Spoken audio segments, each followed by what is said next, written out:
본격적인 영농철이 시작됐지만 코로나19 사태로 외국인 계절 근로자 수급이 2년째 막히면서 농촌 인력 부족이 심화되고 있습니다. 경북 동해안 해수욕장 개장이 다음 달 16일부터 8월 22일까지 개장하기로 잠정 결정됐습니다. 여러분 안녕하십니까? 포항 MBC 뉴스입니다. 본격적인 영농철이 시작됐지만 농촌 일손 부족 현상은 올해도 여전합니다. 코로나 사태가 계속되면서 외국인 계절 근로자 수급마저 어려워 농촌 인력난을 가중시키고 있습니다. 이호영 기자입니다.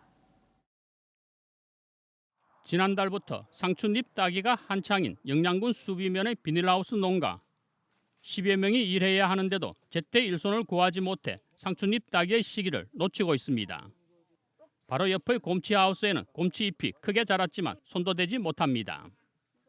원래는 이 정도가 정품이에요. 인력이 없다 보니까 이렇게 크니까 다 버려야 돼요, 이거를요. 그래서 농가로서는 너무 힘이 들고 죽을 지경이에요. 사과알 속개는 평균 1-20명의 인원이 필요하지만 하루 서너 명을 구하기가 힘듭니다.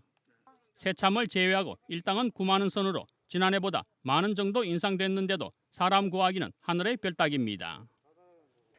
이처럼 일손이 크게 부족하면서 영양 지역에는 외국인 계절 근로자들이 들어옵니다. 우즈베키스탄인들인데요.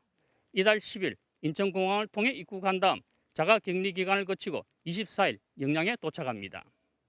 이번에 입국할 우즈베키스탄 근로자는 모두 133명으로 2차 사과알 쏟기와 채소, 약초 작업에 투입되고 8월부터 10월까지 본격적으로 고추 수확에 나섭니다. 제 솔직한 입장에서는 계절 근로자들 빨리 오길 바랍니다. 예, 지금 일이 많이 밀려 있어요. 사람도 없고 일이 밀렸기 때문에 빨리 가르쳐서 우리가 일손을 빨리 덜어야 되거든요. 또 2차로 다음 달 중에 베트남 계절 근로자 240만 명이 영양군에 들어올 예정입니다. 도내에서 유일하게 외국인 계절 근로자를 추진한 영양군은 농촌 일손 부족을 해결하기 위해 올해 초부터 해당 국가와 업무 협약을 맺고 최저임금 적용 등 협상까지 끝냈습니다. 지난해는 코로나19 때문에 단 한 명도 들어오지 못했습니다. 실제로 올해는 한 600명 정도 필요로 합니다만 올해는 한 370명 정도 들어올 계획이라서 앞으로 걱정이 큽니다. 코로나19 사태로 입국이 금지되면서 2년 만에 외국인 계절 근로자가 추진된 곳은 전국에서 영양과 강원도 양구 홍천 등에 불과합니다. 농민들은 코로나19 감염 위협에 시달리고 일할 사람을 구하지 못해 매일 가슴앓이를 하는 이중고에 빠졌습니다. MBC 뉴스 이호영입니다. 코로나19 변이형 바이러스에 대한 검사가 지역에서도 이뤄집니다. 경북도 보건환경연구원은 질병관리청과 함께 오늘부터 코로나19 양성으로 확진된 검체를 대상으로 영국과 브라질, 남아공 변이 바이러스 여부를 검사합니다. 이는 전파력이 강한 변이형 바이러스의 비중이 점차 높아지고 있어 지역 내 유행 파악과 적극적인 대책을 수립하기 위한 것으로 연구원은 인도형과 뉴욕형 변이 바이러스 등에 대한 검사도 확대할 계획입니다. 대구시가 독자적으로 코로나19 화이자 백신 6천만 회분을 도입하기로 했고 상당한 가시적 성과를 거뒀다고 밝혔습니다. 다만 최종 계약은 정부의 몫이라고 했는데요. 그런데 중간에서 협상을 중지한 곳이 무역회사인데 백신 계약의 속성상 정부 간 거래가 우선이라는 점에서 최종 성사가 가능한 것인지 논란이 일고 있습니다. 정부는 확인할 사항이 많다며 신중한 태도를 보이고 있습니다. 조재한 기자가 보도합니다. 권영진 대구시장은 자체적으로 코로나19 백신 도입을 추진해 곧 성과가 나올 것이라고 강조했습니다. 독일 현지 유통회사와 협상해 화이자 백신 6천만 회분, 즉 3천만 명에게 접종이 가능한 양을 확보하게 됐다는 겁니다. 그동안 메디시티 협의회와 대구시가 화이자 백신 독일에 있는 유통회사입니다. 회사와 주고받았던 레터 부분들, 이런 부분들을 모든 것들을 복집으로 제공을 했는데요. 다만 최종 계약은 정부 몫이어서 보건복지부에 넘겼다고 밝혔습니다. 대구시는 백신 구입비로 예산 20억 원을 편성했다고 덧붙였습니다. 6천만 회, 3천만 명분. 그게 하면 액수로는 얼마나 되는데요? 글쎄 그건 잘 모르겠습니다. 그거는 정부에서 제어하기 나름이니까. 대구시에서 그때 뭐 20억 그거 예산 확보. 그거는 택도 없지. 하지만 정부 입장은 신중합니다. 먼저 대구시 측에 이걸 제안한 주체가 화이자나 공동개발사인 바이오엔테크가 아니라 독일 무역회사일 뿐이기 때문입니다. 특히 화이자 백신은 대개 국가 단위로 계약이 체결되고 국내 판권 역시 화이자에게만 있다는 점에서 추가 확인이 필요하다는 겁니다. 또 해당 무역회사가 확보했다는 백신이 정품이 맞는지 검증도 거쳐야 합니다. 설사 정품이 맞다 해도 까다로운 냉동 유통이 필수적인 만큼 품질이 보장된 백신인지 알 수 없다고 방역당국은 밝혔습니다. 정부는 한국 화이자 측에 자료를 보내 본사의 확인을 요청했다고 밝혔습니다. 대구시의 깜짝 발표가 실제 백신 공급으로 이어질지 어이없는 해프닝으로 끝날지 주목됩니다. MBC 뉴스 조재환입니다. 울릉에서 포항으로 들어오던 여객선 주변에 포탄이 4발이 떨어져 대형 사고로 이어질 뻔한 일이 발생했습니다.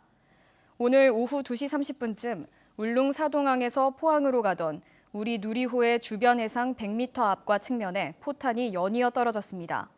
이어 약간 더 떨어진 곳에 2발이 추가로 떨어졌습니다. 이에 해경이나 해군 측은 해당 해역에서 사격한 일이 없다고 밝힌 것으로 전해졌습니다.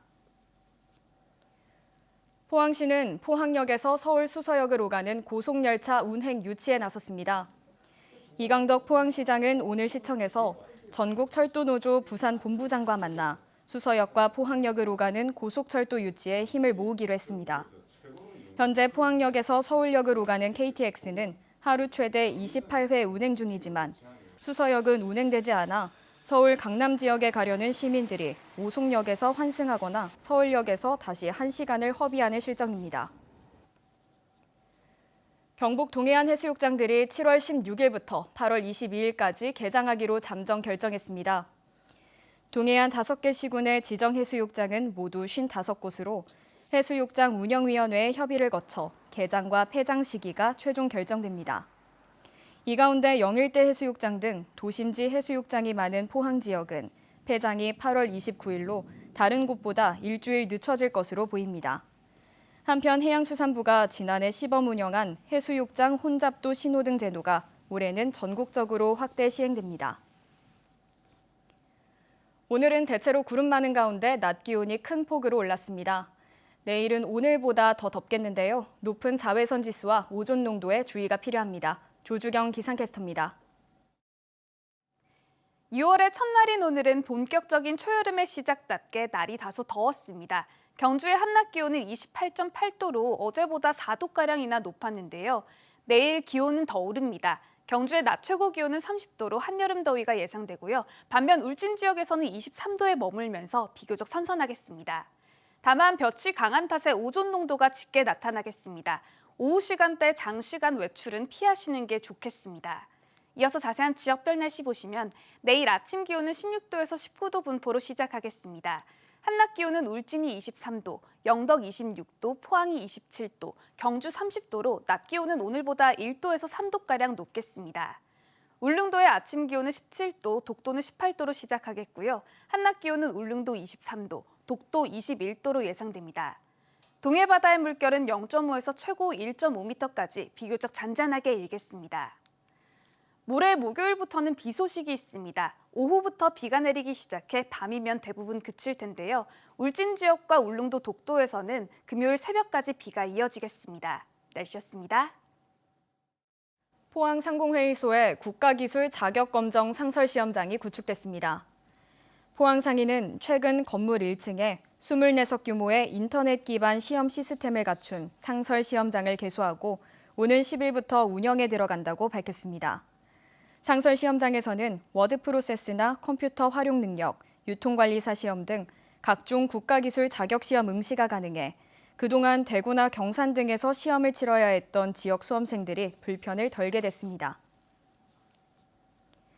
한국 매니페스토 실천본부의 민선 7기 전국 기초자치단체장 공약 이행 및 정보 공개 평가에서 포항시와 경주시가 최상위 등급을 받았습니다. 포항시의 민선 7기 공약은 총 90개 중 51개 사업이 완료 또는 계속 추진 상태로 강소기업 육성 생태계 조성과 영일만 4사단 조성, 그린웨이 사업 등이 주요 성과로 꼽혔습니다. 경주시는 혁신 원자력 연구단지 조성, 경북 콘텐츠진흥원 동남권 센터 설치, 시민 원탁회의 및 사랑방 좌담회 운영 등을 포함한 76개 사업의 공약 이행 완료도가 61.3%로 전국 평균 54.12%보다 높게 평가됐습니다. 한편 전국 226개 기초지자체 중 최우수 등급을 받은 곳은 70곳이며 경북은 4곳입니다. 육군 화진훈련장에서 호국 보훈의 달을 맞아 4년 만에 6회 공군 합동훈련이 오늘 밤 실시됩니다.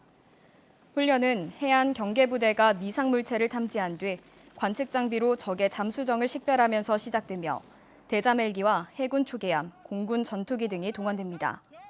화진훈련장은 포항시 송라면 주민들의 폐쇄 요구와 코로나19 사태로 그동안 훈련을 하지 못했습니다.